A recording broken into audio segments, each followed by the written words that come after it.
7월의 첫 번째 토요일입니다. 오늘 기도의 자리에 나오신 여러분들, 우리 하나님께서 기억하시고 기뻐하시고 축복하시기를 기도합니다. 여러분, 우리가 나의 인생을 한편의 시나리오라고 생각하고 우리가 그 결말을 알 수만 있다면, 그리고 그 결말이 해피엔딩이라면 우리 삶이 얼마나 여유가 있겠습니까? 우리가 답답하고 눌리는 것은 우리 인생의 결말을 알 수 없기 때문에 그런 것이죠. 그러나 빌립보서의 1장 6절에 이런 구절이 있습니다.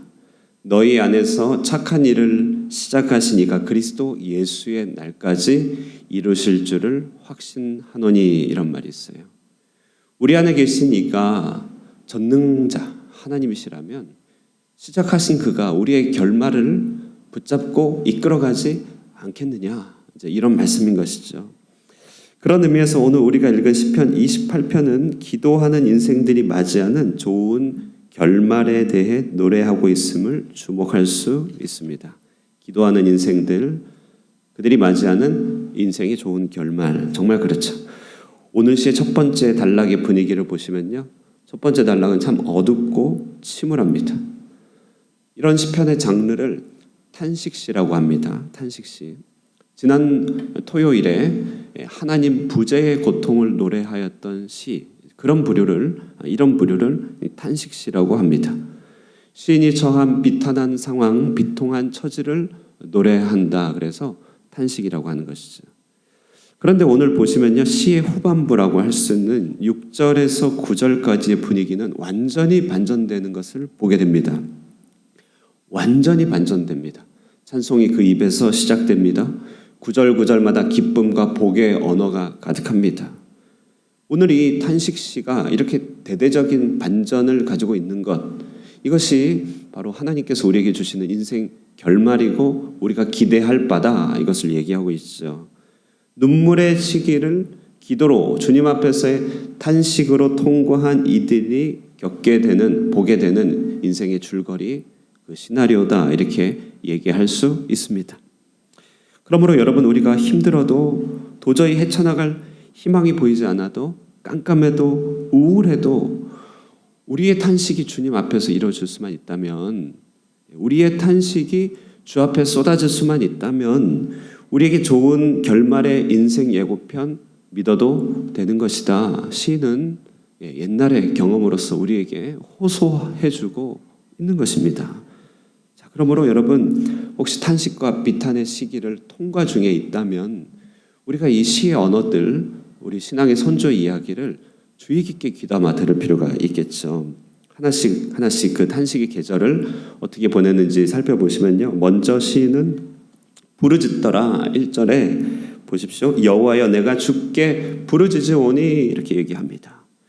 이 시인의 이 부르짖음은 이어서 귀를 막지 말아달라, 또 잠잠하지 말아주세요, 이런 표현과 덧붙여서 절박하고 처절하게 들립니다.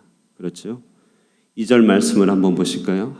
같이 한번 읽어볼까요? 2절 말씀입니다. 함께 읽겠습니다. 시작. 내가 주의 지성소를 향하여 나의 손을 들고 주께 부르짖을 때에 나의 간구하는 소리를 들으소서. 부르짖음. 여러분, 저는요, 가끔 이제 새벽 기도에 나오시는 여러분들을 보면서요, 이런 부르짖음을 들을 때가 있습니다. 무슨 말이냐면, 하루 인생을 고단하게 살고 아침에 쉼이 절박할 텐데, 절실할 텐데, 이렇게 새벽을 깨우며 기도하는 이런 모습들이 참으로 부르짖음이죠. 소리 없는 아우성, 계단을 올라오는 그 소리 하나하나가 하나님 앞에 올려드리는 부르짖음이다라고 하는 것이죠. 여러분, 그렇습니다. 우리가 하나님 앞에 난 괜찮아, 나는 참을만 해, 이렇게 톤 다운 할 필요 전혀 없습니다. 사람들은 다 몰라줄 수 있죠. 사람들 앞에 우리가 부르짖으면 처음에는 들어주는 것 같지만 나중에는 버거워할 수 있습니다만, 그러나 전능자 하나님 우리 아버지는 우리가 하는 부르짖음을 유의하여 들으시는 분입니다. 고난을 통과 중이라면 그러므로 이렇게 부르짖을 수 있고 또 부르짖어야 한다는 것이죠. 하나님, 귀를 막지 말아주세요. 하나님이 언제 귀를 막으신 적이 있겠습니까? 그러나 우리 심정의 답답함을 토로하면서 귀를 막지 말아주세요. 잠잠하지 말아주세요. 그렇게 얘기합니다. 어느 한 성도분의 간증인데요. 비교적 사회적으로 명망을 가지면서 인생을 잘 살으셨던 분입니다. 많은 사람들을 책임지는 중책도 맡으셨던 분입니다. 외적으로는 어떤 협회 대표도 하시고 자기 분야에서는 비교적 이름도 많이 알려졌습니다. 그러나 보이는 그 일들의 면면 안에는 고통도 많았고 크고 작은 일들이 늘 뒤따랐겠죠. 가정에는 어려움도 있었습니다. 자신을 시기하고 비방하는 이들의 비방이 끝도 없었습니다. 또 여러 가지 일들이 얼마나 위태로웠겠습니까? 그가 이제 자기의 일생을 되돌아보면서 신앙을 간증하는 자리에서 이런 말을 하였습니다. 나는 평생을 새벽마다 예배당에 앉아 비둘기 소리를 내며 살아왔습니다. 비둘기 소리 아시죠? 나의 인생을 비둘기처럼 구구거리며 하나님 앞에 부르짖었습니다. 울었던 날들이 많았습니다. 비둘기 소리를 낸다는 말이 참 와닿더라고요. 여러분, 이것이 부르짖음입니다. 탄식이죠. 주님 앞에서 다 말을 하지 못하고 구구거리는 새의 소리를 내는 것. 그러나 그것이 주의 전에서, 기도의 자리에서, 새벽의 자리에서 할 수만 있다면 그것은 처량한 것이 아니고 복된 부르짖음이다. 어린아이의 울음소리 다 똑같이 들려도 엄마는 압니다. 배고파서 우는지 아파서 우는지 엄마는 알죠.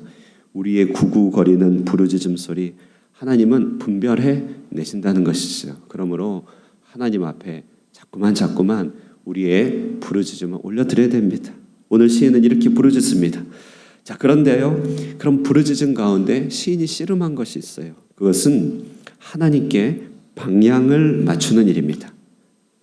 내가 하나님께 얼마나 속하였고 하나님과 방향이 얼마나 순전하게 일치해 가느냐. 자, 이것이 오늘 시인이 통과해간 또 하나의 문제였습니다. 오늘 3절 보시면요, 함께 보실까요? 3절 말씀 한번 같이 한번 읽어보겠습니다. 3절입니다. 시작. 악을 행하는 자들과 함께 나를 끌어내지 마옵소서.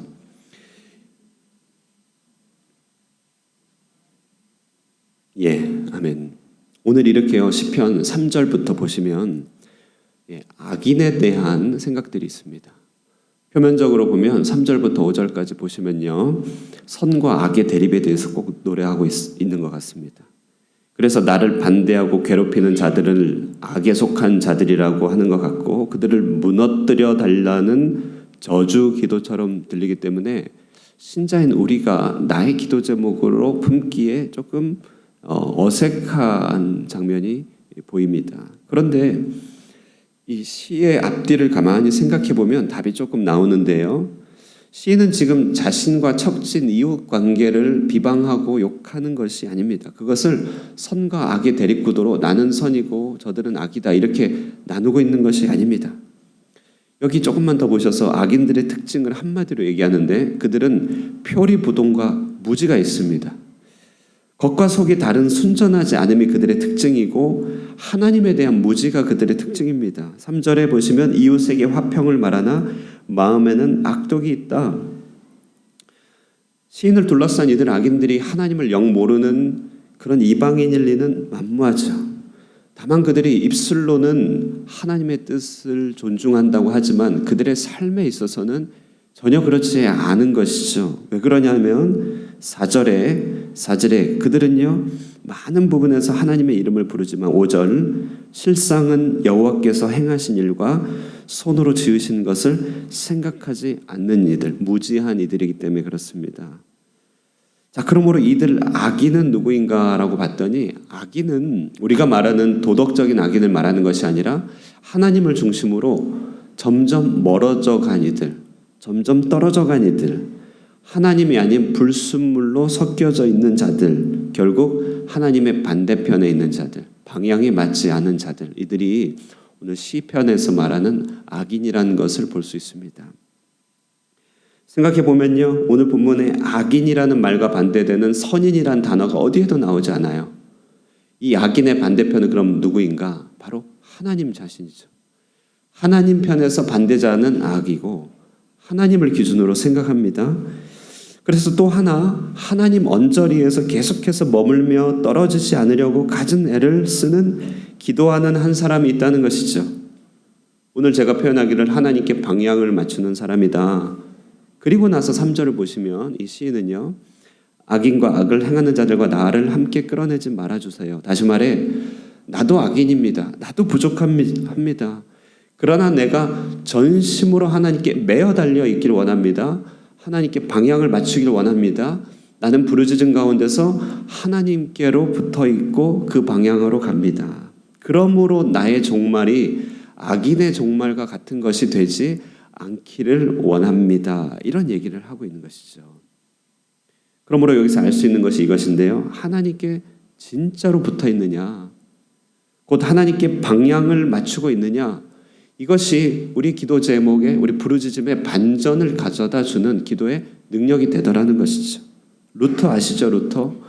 루터는 이 시편을 많이 연구한 사람인데요. 주님께 이렇게 붙어 있으려는 마음을 가진 자, 바로 하나님께 속해 있으려고 하는 의지, 여기에서요, 이신칭의 믿음으로 의롭다 하심을 받는 원리를 깊이 깨닫게 됩니다. 지적인 동의가 아니고 여기서 말하는 믿음은 하나님께 방향을 맞추는 것, 붙어 있는 것을 말합니다. 구약에서 시편에서 의인이란 도덕적 안전무결이 아니라 하나님께 방향을 맞추는 자다. 여러분, 우리 부르짖는 기도가요, 이런 방향을 확인하고 거쳐가야 한다는 것이죠. 방향이 틀려서는 응답을 기대할 수가 있겠습니까? 하나님의 자비의 부스러기는 조금 얻을 수 있겠죠. 그것만으로도 물론 족한 것이기도 할 것입니다만, 그러나 우리가 두 마음이 있다면 축복을 담아낼 수가 없는 것 아니겠습니까? 생각해보면 하나님께서 아브라함에게 아들을 주시겠다고 한 것이 70세입니다. 그런데요, 그때 주시면 되는데요, 몇 년이 걸렸죠? 30년 걸렸습니다. 이 30년 동안 그렇다면 아무 일도 일어난 것이 아닌가? 그것이 아니라 아브라함의 순도를, 아브라함의 방향성을 계속해서 하나님께로 가져가는 일을 하였던 것입니다. 아브라함이 하나님과 방향을 맞추자 그가 얼마나 하나님께 축복받는 자인지가 하나님께서 확인시켜 주는데, 그것이 그 창세기 15장 그 할례, 유명한 그 횃불 언약이라고요. 아브라함이 여호와를 믿으니 여호와께서 이를 그의 의로 여기시고, 이렇게 얘기합니다. 아브라함의 마음이 하나님과 방향을 맞추자 그것을 의로 여기셨다. 그때 이미 아들을 받은 것입니다. 그때 이미 받은 것이죠. 시간이 조금 걸릴 뿐이죠. 그때 받은 것입니다. 오늘 본문은 그런 기대로 반전되는 것이죠. 6절에 여호와를 찬송하며 내 간구하는 소리를 들으심이로다. 이것을요, 이제 그 시에서 주로 나오는 그런 과거형이라고 합니다. 아직 이루어지지 않았지만 과거형으로 얘기함으로 얻은 것으로 표현하는 것이죠. 여호와를 찬송하며 내 간구하는 소리를 들으심이로다. 들었다. 여호와는 나의 힘과 나의 방패시니 내 마음이 그를 의지하여 도움을 얻었다. 아직 얻은 거 아닌데요, 마음의 기도 가운데 얻었다. 그러므로 내 마음이 크게 기뻐하며 내 노래로 그를 찬송하리로다. 그의 부르짖은 기도 가운데 하나님께 방향을 맞춰주자 쏟아지는 하나님의 기대들, 응답들이 마음에 확정이 된 것입니다. 아브라함이 여호와를 믿으니 여호와께서 이를 의로 여기시고, 오늘 쏟아지는 기쁨과 찬송과 기대감들은 바로 그것이죠. 여호와는 그들의 힘이시요 그의 기름 부음 받은 자의 구원의 요새시로다. 주의 백성을 구원하시며 주의 산업에 복을 주시고 또 그들의 목자가 되셔 영원토록 그들을 인도하소서. 인생의 좋은 결론에 대한 기대감 어떻게 가능한가요? 어떻게 확신할 수 있다는 것인가요? 그것은 결코 자기 꼭 참는 것, 거기에 있지 않습니다. 긍정적인 사고방식, 거기에도 있을 수가 없습니다. 우연이나 자기 노력도 아닙니다. 얼마나 철저하게 하나님께 속해 있는가, 우리가 어떻게 하나님께 방향을 맞춰 있는가에 인생의 좋은 결말에 대한 기대감 가질 수 있는 것이죠. 사랑하는 여러분, 하나님께서 우리를 향하여 일어나 빛을 발하라 방향을 설정해 주셨습니다. 주님은 우리 안에 그리스도의 마음을 품으라. 너희는 세상의 소금과 빛이다. 베드로전서에서는 너는 택한 족속이고 왕같은 제사장이고 거룩한 나라요 소유된 백성이라고 얘기해주고 있습니다. 그러면서 우리를 어두운 데서 불러내어 그 이유는 그의 기이한 빛에 들어가게 하시니 아름다운 덕을 선전하게 하려 하심이라. 이것이 우리의 방향이라고 얘기하고 있죠. 우리는 이런 모든 부르심을 이미 한 몸에 받고 있는 자들입니다. 그렇게 우리가 하나님과 방향만 맞출 수만 있다면 하늘의 자원이 우리의 것임을 확인할 수 있습니다. 주님은 이것을 보여주길 원하시는데 우리의 눈이 많이 가려져 있고 우리의 눈이 너무 현실에 바로 눈앞에 집중되어 있기 때문에 때로는 부르짖게 하심으로 눈앞에 가려진 것을 벗기게 하기를 원하신다는 것입니다. 우리가 좋은 결론을 가진 자들인가? 여러분 정말 주 안에서는 두말할 필요가 없습니다. 다만 우리 마음의 방향이 하나님께 맞춰주기를 소망하는 것이죠. 우리가 더 주님께 붙어 있기를 원합시다. 우리가 더더욱더 하나님께 속해 있기를 사모합시다. 그럴 때 우리에게 예비하신 좋은 결말이 온전히 믿어지게 되는 은혜, 그리고 그것이 현실이 되는 은혜가 있음을 믿습니다. 부르짖는 자들이 얻게 되는 인생의 좋은 결말 우리 함께 기억하기를 바랍니다. 기도하겠습니다. 하나님 아버지, 오늘도 새벽의 문을 두드리며 주님 앞에 부르짖습니다. 우리의 막혀진 인생길, 답답한 일들, 고통스러운 것들, 앞으로 나가야 되는 많은 과제들 주님 앞에 나와 부르짖으며 우리의 인생의 짐, 죄짐을 주님 앞에 내려놓습니다. 주 앞에 부르짖을 때 우리의 마음을 열어 하나님의 음성을 듣게 하여 주시고 무엇보다도 부르짖는 우리 자신이 하나님께 방향을 맞추는 영적인 순도를 점검해 갈 수 있게 하여 주시옵소서. 아브라함의 일을 믿음에 그것을 그의 의로 여기셨다고 말씀하셨듯이 주께 붙어 있으며 주님께 방향을 맞춰가는 자들에게 허락하신 놀라운 기대와 약속들을 확신하며 살아갈 수 있게 하여 주시옵소서. 그러므로 오늘 시편 기자가 노래하였듯이 그 인생의 반전의 노래를 주님 앞에 드리게 하여 주시고 약속된 그것을 능히 이루실 것을 확신하며 오늘 하루도 기도 가운데 거할 수 있게 하여 주시옵소서. 내일 주일입니다. 하나님, 우리 온 성도가 영광스러운 주님을 기대하며 사모하게 하여 주시고 이 주말에 좋은 쉼과 안식을 통하여서 우리의 육체를 회복하고 또 주님을 배웁기를 소망하는 하루가 되게 하여 주시옵소서. 이 아침에도 기도 가운데 함께 하여 주시기를 간절히 바라옵고 예수님의 이름으로